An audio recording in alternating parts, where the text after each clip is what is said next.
tous les animaux qui peuplent les fonds marins, aucun n'est aussi populaire et attirant que le dauphin.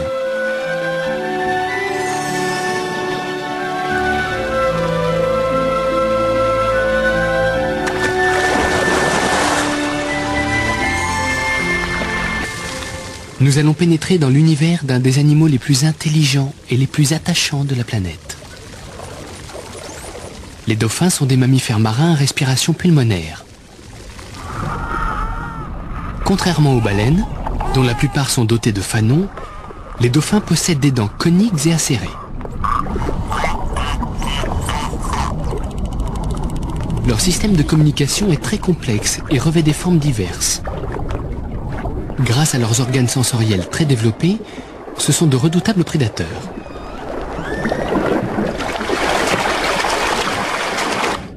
Quant à leurs dons d'acrobates, ils sont inégalés dans le monde marin.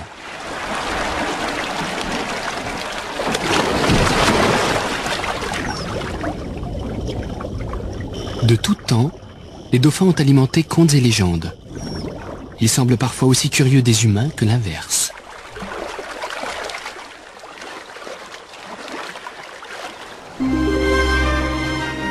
Les eaux chaudes de la mer Rouge viennent lécher les abords du désert montagneux de la péninsule arabique. Elles abritent une faune très riche. Les dauphins fréquentent tous les océans du globe. Ici vit une des espèces les plus reconnaissables, le grand dauphin ou dauphin à grand nez.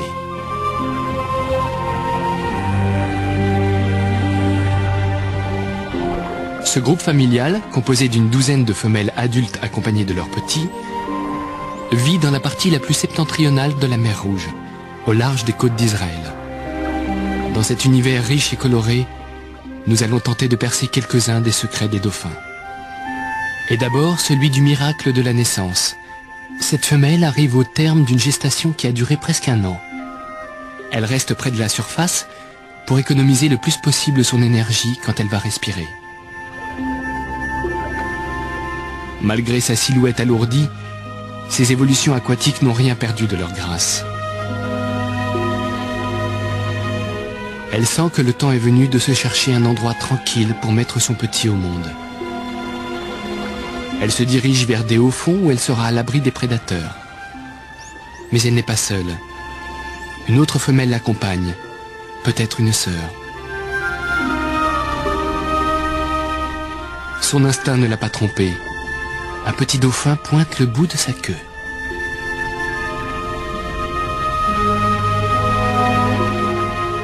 À cet instant, elle est particulièrement vulnérable.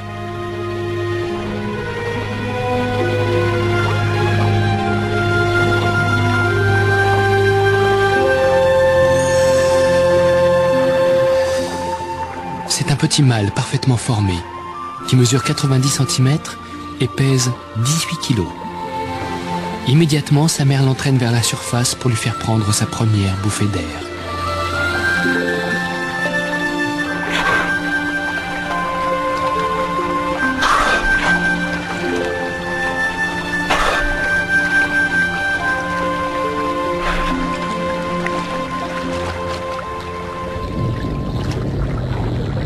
La famille qui a appris la nouvelle vient entourer la jeune mère et accueillir le nouveau-né.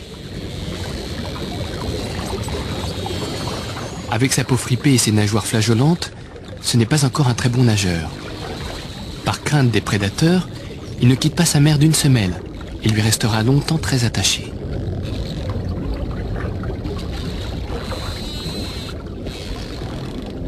Les premières semaines de son existence, le bébé dauphin restera près de la surface pour aller respirer plus facilement.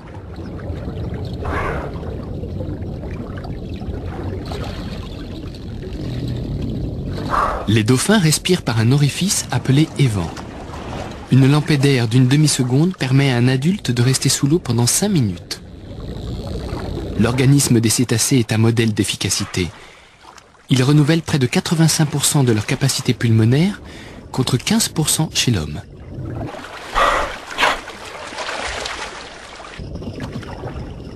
Le bébé dauphin qui suit sa mère comme son ombre a beaucoup à apprendre.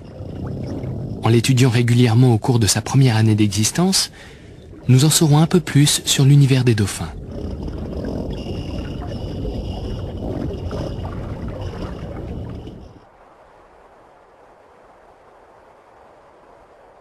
Le dauphin à grand nez fréquente aussi les Caraïbes, où se trouve également un de ses proches cousins, tout aussi intelligent que lui, le magnifique dauphin tacheté.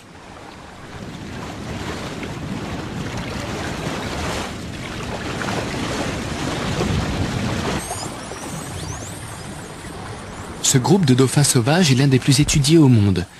Les scientifiques commencent tout juste à comprendre toute leur complexité. Légèrement plus petits que les dauphins à grand nez, les dauphins tachetés vivent en groupes plus nombreux. À la naissance, les jeunes n'ont pas de taches. Elles apparaissent progressivement à mesure qu'ils grandissent.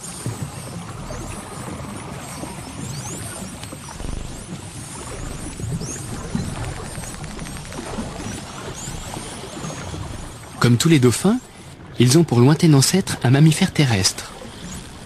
Au fil de l'évolution, ils ont conservé une respiration aérienne, mais vivent en milieu aquatique. Les dauphins du groupe semblent tous se connaître individuellement. L'émission de bulles d'air fait apparemment partie intégrante de leur arsenal de communication. Selon leur forme, elles peuvent signaler la colère et l'irritation. Parfois, au contraire, les dauphins soufflent des cercles de bulles par jeu. C'est donc une manière de se transmettre des informations.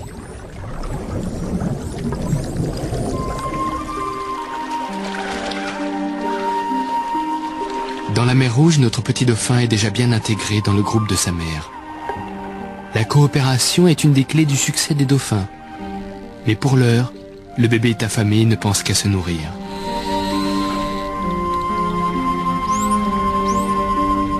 Comme tous les jeunes mammifères, il a besoin du lait de sa mère. Comme il ne possède pas de lèvres souples, la succion lui est impossible. Mais la nature a bien fait les choses. Par contraction musculaire, la femelle expulse le lait hors de la mamelle, épargnant au jeune tout effort. Il n'a plus qu'à apprendre à ne pas le laisser perdre. Le bébé dauphin ne risque pas de mourir de faim. Le lait de sa mère est 4 fois plus riche que le lait humain.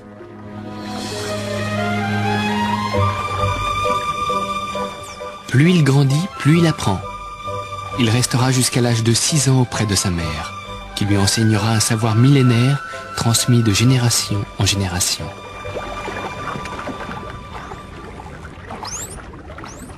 Il apprend également à communiquer en utilisant toute une gamme de sons et de postures.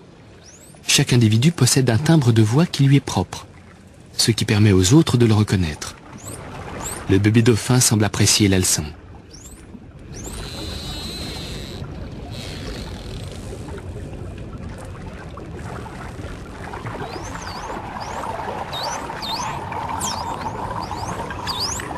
Cette signature acoustique, qui se transmet par filiation au sein d'une même lignée, identifie un individu sa vie durant.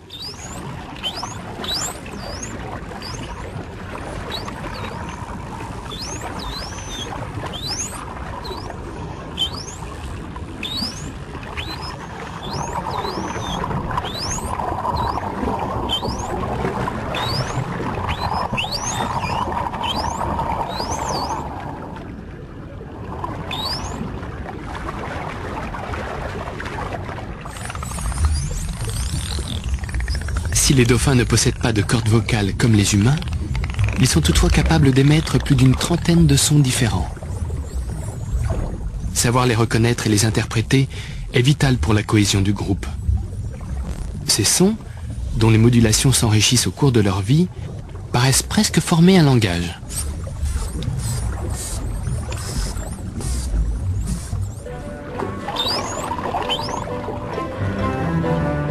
Notre bébé dauphin poursuit chaque jour son apprentissage. S'il s'essaie à quelques acrobaties aquatiques, il est encore loin d'égaler la virtuosité de ses aînés. Grâce à sa nageoire caudale extrêmement puissante, ce dauphin à grand nez de 230 kg est capable de nager à une vitesse atteignant 40 km/h.